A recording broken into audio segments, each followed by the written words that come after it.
Today I'm going to show you all how to make pineapple chicken. Pineapple chicken is a savory and sweet dish that combines tender pieces of chicken with juicy pineapple chunks, often cooked in a flavorful sauce made from soy sauce, garlic, ginger, and sometimes honey. The dish is typically stir-fried, creating a balance between the sweetness of the pineapple and the savory, slightly tangy flavors of the sauce. Pineapple chicken is often served over rice, making it a popular and delicious choice for a tropical-inspired meal. Alright, so the first step for pineapple chicken is we're going to marinate our chicken. So here we have some chicken breasts that I cubed into like half-inch, some could be a little bigger, 3/4 inch pieces. This will just allow for a much more even and faster cooking process. So to that, we're going in with some pineapple juice, because it is pineapple chicken, some hoisin sauce, and some soy sauce.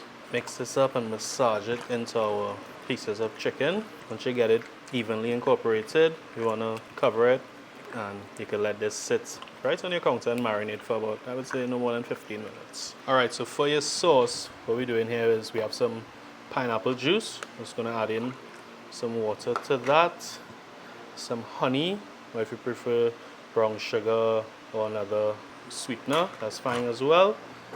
Some rice wine vinegar, Xaoxing wine, and some cornstarch to help thicken things up. Just going to mix this up because you want to fully incorporate the cornstarch, remove any lumps. Oops, sure all the lumps are out. Alright, so now we're going to set this aside now and get on the stove.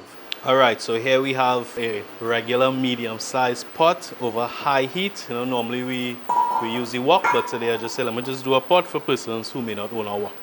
Yeah, so this is over high heat. Once heated, we're going to with some sesame oil or peanut oil if you prefer. And then we're going straight in with our chicken. This might splash a little bit. You want to evenly spread it out. That's it. You don't want to do too much turning. Yeah, once the chicken makes contact with the oil and the pot, you want to leave it. Allow that natural caramelization, the natural browning to take place. The chicken may stick, which is also why you don't want to rush to turn. You know, we love to turn pot in the Caribbean here. Leave it, let it cook, let it form a crust, develop the color, and then it will naturally release itself from the pot. So it's going to give that about 2 to 3 minutes. What will also happen is the liquid will also thicken, which will help our sauce later on. So just going to leave this alone. Alright, so now it's time to give it a little turn. As you can see, just gently touching it, because I don't want to break it off or, you know, have the chicken breast tear if some of the pieces are still stuck. So you can see they are no longer stuck to the bottom of the pot. So I just want to turn it and allow the other side to develop some color and cook all the way through. So again, we're just going to let this, just want to evenly distribute it and let this cook still over the highest heat for about 2 to 3 minutes. Alright, so now it's time to remove our chicken. So as you can see how much more firm our pieces of chicken are. You can actually see the grain structure in it.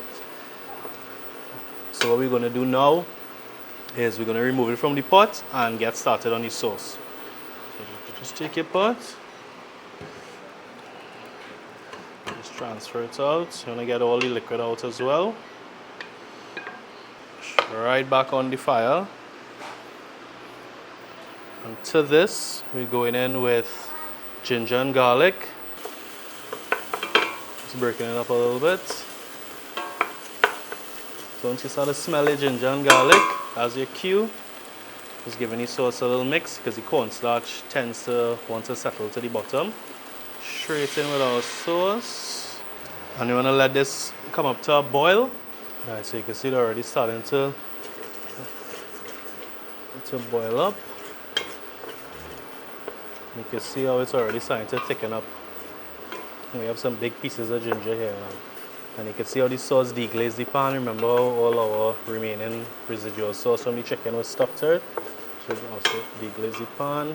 We're going back in with our chicken. Our pineapple sauce is going to thicken up the residual liquid from the chicken.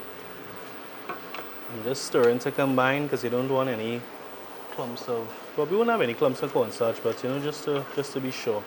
And you want the sauce to thicken and cook evenly.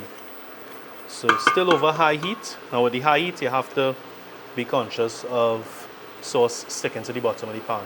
Because every so often, you'll need to just turn it and scrape. Now from here is really up to you. Really depends on how thick you like your sauce. Some people like it a little runny. Some persons might want it a lot thicker than it is right now. For me, it could continue to thicken up about a minute or two again. So while that continues to thicken up, I'm just going to add in the rest of the ingredients. So here we have some onions, bell pepper, and pineapple chunks. So we're just going to mix this in. Still over high heat because we want our sauce to continue to thicken up. And you really just want to add these things, I would say, with about 3 to 5 minutes to go. Continue to let it cook over high heat. Allow the pineapple, the bell pepper, the onion to come up in temperature, soften up a little bit, absorb the flavors of the sauce, take on the color. Yeah, and from here, you could go right into your plate. So as I said, once the sauce has reached your desired thickness, you could go in. And the best part about this sauce, you could use this sauce for anything. So just like how we did the sweet and sour sauce tutorial where we showed you the 4 different ways to use it, same thing applies to this sauce. I just use chicken, so that's a common way to use it.